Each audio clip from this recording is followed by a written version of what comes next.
Halo semuanya dan selamat datang kembali di Tanya Seputar Hukum. Dan untuk kali ini saya akan memberitahu kalian prosedur dan tata cara serta langkah demi langkah ya, bagaimana tata cara untuk melakukan tata caranya kok dua kali ya. Jadi bagaimana mengajukan gugatan di pengadilan ya, prosedurnya dan berkas-berkasnya apa saja ya.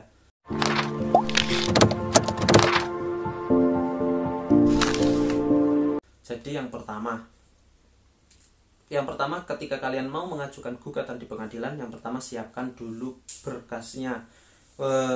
Ini jadi gugatannya gugatan perceraian ya, karena kalau gugatan lain kan jarang juga. Kalau gugatan perceraian, yang pertama kalian kan bisa lakukan secara mandiri. Jadi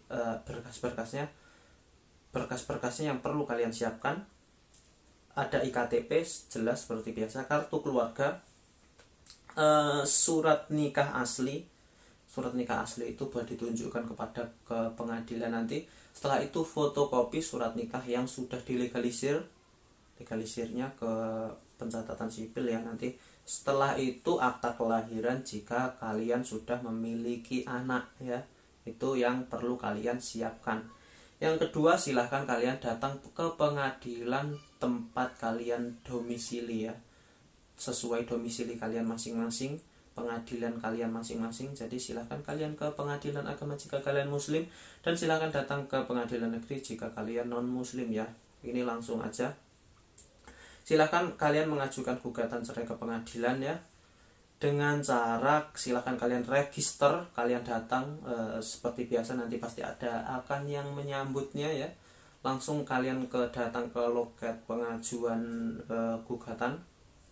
Silakan kalian registrasi perkara Anda. Nanti kalian akan mendapatkan nomor perkara dan penentuan hari tanggal kalian sidang ya. Namun kalian juga memerlukan surat gugatan. Surat gugatan di sini kalian kalau tidak bisa membuat, biasanya ada pos bantuan hukumnya untuk surat membuat gugatan dengan alasan-alasan yang sudah saya terangkan sebelumnya sesuai Undang-Undang Perkawinan Nomor 1 Tahun 1974, seperti ketika istri atau pasangan berzina, setelah itu pasangan tidak pulang selama 2 tahun berturut-turut tanpa adanya kabar, setelah itu adanya talik talak atau ada banyak ya, sesuai video sebelumnya nanti akan saya tampilkan di pojok atas. Silahkan kalian klik ya alasan-alasan perceraian, silahkan kalian gugatan berdasarkan alasan-alasan itu. Dan alasan yang paling biasanya digunakan yaitu ketika antara suami dan istri terus menerus terjadi perselisihan, misalnya sering sekali bertengkar, itu juga bisa digunakan sebagai alasan.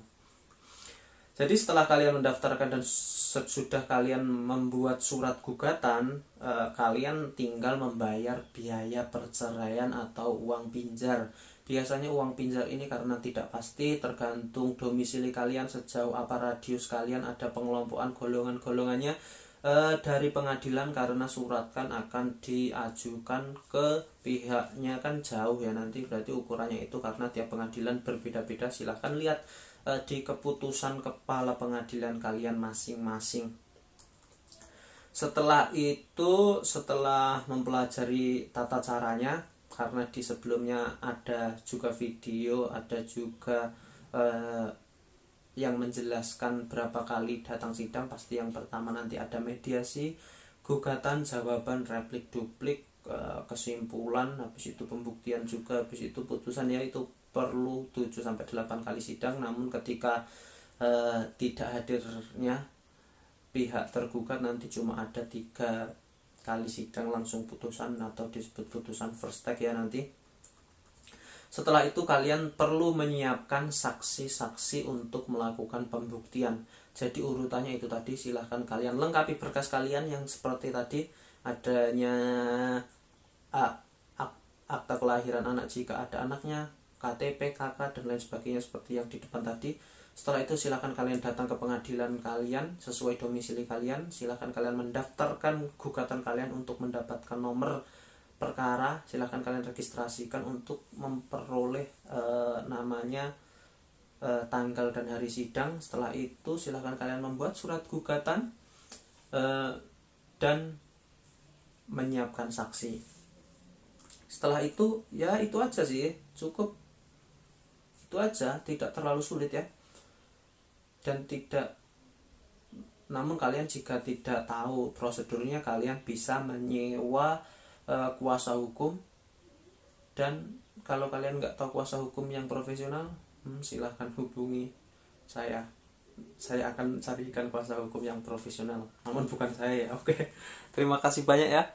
Seperti biasa, semoga bermanfaat.